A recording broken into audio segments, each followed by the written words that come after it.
Hi everybody, this is Professor Gravett, and in this video I'm going to talk to you about the first part of nervous conditions and just some context around the novel. So let's get started. So the agenda for this video, I'm going to talk a little bit about the author Tsitsi Dangarembga, the genre of the novel as a Bildungsroman, which I'll just touch on slightly. We're going to talk about Zimbabwe as a country, the history, and then I will talk you through your discussion post. So that's our agenda for today. All right, so the author, Tsitsi Dangarembga, was born in southern Rhodesia, so that is now known as Zimbabwe, but it was previously named Rhodesia, right, in 1958 or 59. She studied medicine at Oxford University. She studied psychology. She studied film, and eventually got her PhD in Berlin. Did a lot of different things. Super smart. The novel Nervous Conditions is semi-autobiographical, so some of it sort of follows her own thoughts and feelings, but some of it doesn't, right? So Dangarembga also published two more novels in this series to form a trilogy. So Nervous Conditions is the first one, and then there are two more, one that came out actually fairly recently.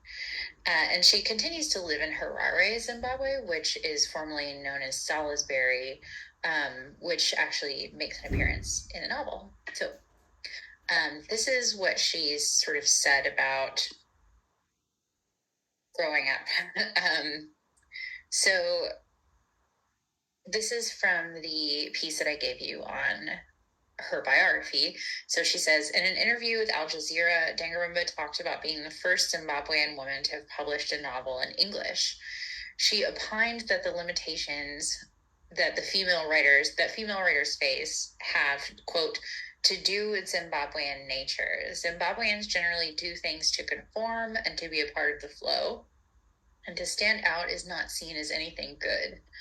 And even more so for women. Women are sufficiently educated to write in English, if that was the ambition,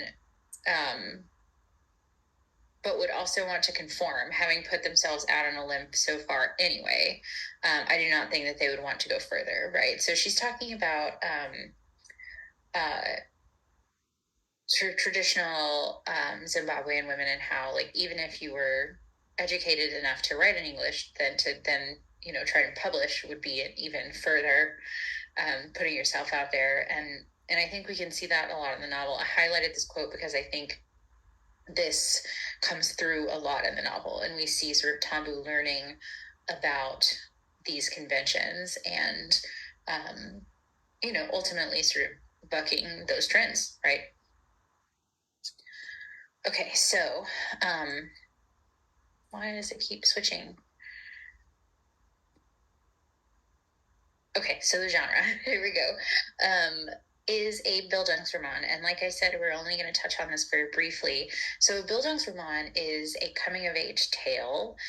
Bildung means education in German, and Roman means novel. So it's a novel of education, right? Learning. So it normally narrates a young person's journey towards learning something about themselves and the world.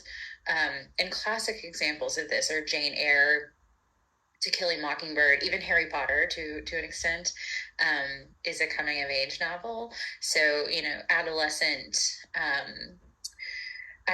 learning about how the world works and their sort of place in it. And all the texts we've read this semester kind of fall into this genre. In some ways are a part of this genre, but this one's, I think, a real it very much sort of follows the genre in some ways, but then also kind of bucks it in other ways as well. So we're going to talk more about the genre of the novel actually in week 3 of Nervous Conditions, so look forward to that. So Zimbabwe itself, just a little bit of history here. So this is a map of Zimbabwe. I actually got it off Google Maps.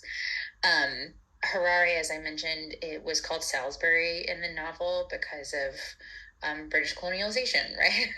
Colonization. So this town over here, Mutare, that is Umtali in the novel. So that is close to where Tambu is from. and they do sort of go into Salisbury, I think, at one point. And that's, yeah, they do that. So the name Zimbabwe comes from the ancient ruins of Great Zimbabwe, meaning stone houses in the Shona language, and that is the language that Tambu and her family speaks in the novel. The ruins have been designated a World Heritage Site by the United Nations. So that's sort of how the post-colonial name came about. So the name Rhodesia came from Cecil Rhodes, who established the British South Africa Company in 1888 and set his sights on the lands to the north of the Zambezi River, which is down here. Yeah, down here. So like there's a yes, so he sort of was the lead colonizer, as it were. Funnily enough, the Rhodes Scholarship is also named after Cecil Rhodes. So when Rhodes sort of established what is known as South Rhodesia, Africans did become British citizens, but they were not granted full rights. And the Land Apportionment Act of 1930 set the precedent that only white people could own land. So as such, the indigenous people were moved off their land and reassigned to native reservations. So we see this actually happening in the novel.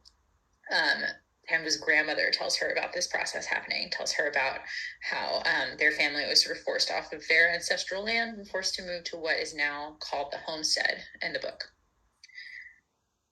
So, the independence. Ian Smith and the colonial government claimed independence from the UK in 1965 by issuing the Unilateral Declaration of Independence, sort of calling itself Rhodesia at the time. But then sanctions were imposed by the UK, and a new constitution was adopted, securing the government in the hands of a white minority in Zimbabwe. And as a result, various organizations rose up in opposition. And by 1978, so this was sort of a years-long, decades-long conflict, really, a compromise was reached.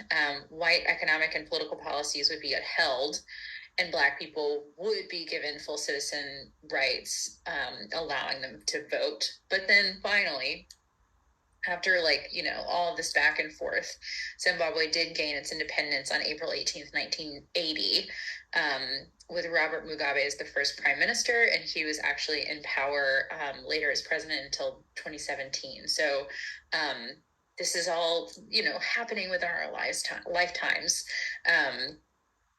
Yes. Okay. So keep those things in mind as you're reading the book. I think this is really helpful information, especially given that Tambu is educated at an English mission.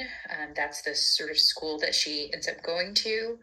And that's where Namo, her brother, goes. So just keep that in mind.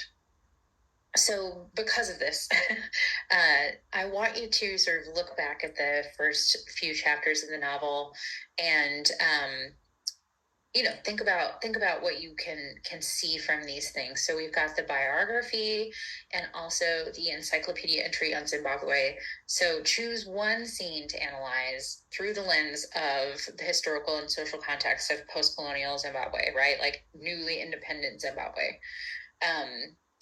Or you can take what you learned about Dangarembga and write a 250-word post. As usual, please use direct quotes from the book and directly reference either the biography or the encyclopedia entry. So bring these two things together and think about what you learned, right? Look at a specific scene that you think reflects some of these concepts or that uses some of these concepts from these two readings and write about it. And as usual, remember to substantially respond to two of your classmates' posts. Try to get to 100 words in those. Those are really important. Try not to just say like, oh, I like this.